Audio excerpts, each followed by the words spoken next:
اللہ تعالیٰ نہ ہمارا مال دیکھتا ہے، نہ ہمارا حسن و جمال دیکھتا ہے، نہ ہمارا خاندان دیکھتا ہے، نہ ہمارے پارچات دیکھتا ہے۔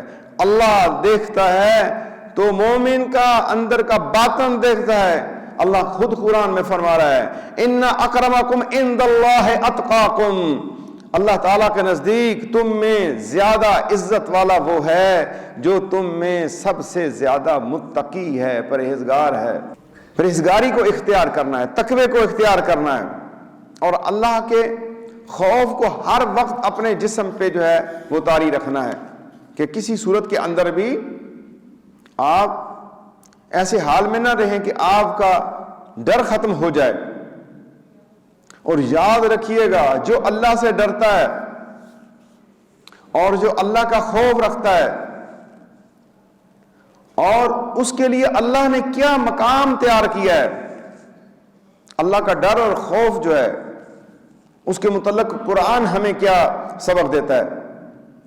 وَأَمَّا مَنْ خَافَ مَقَامَ رَبِّهِ وَنَهَى النَّفْسَ عَنِ الْهَوَىٰ فَإِنَّ الْجَنَّةَ هِيَ الْمَأْوَىٰ۔ رب کائنات فرماتا ہے جو ڈرتا رہا ہوگا اپنے رب کے حضور کھڑے ہونے سے، دنیا میں کوئی ایسا کام نہیں کرتا، جب بھی گناہ آتا ہے تو اس کا جسم کانپ جاتا ہے، ڈرتا ہے، اور اللہ کے حضور کھڑے ہونے سے ڈرتا ہے کہ جب میں نے اللہ کے پاس پیش ہونا ہے، اور اپنے نفس کو روکتا ہے،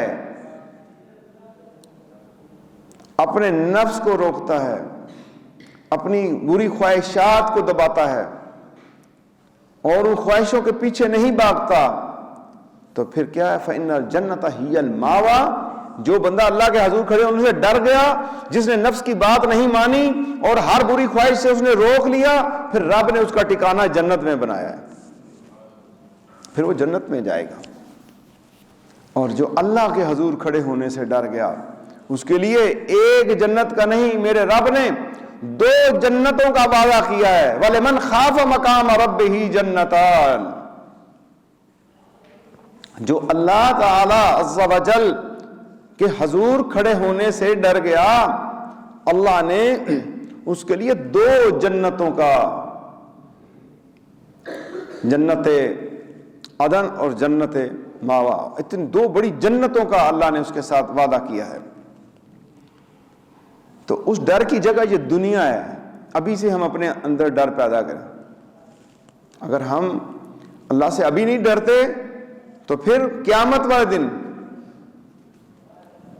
کا ڈر تو ختم، اس دن وہ ڈر ہمیں فائدہ نہیں دے گا، وہ تو آگے آگ نظر آ رہی ہوگی۔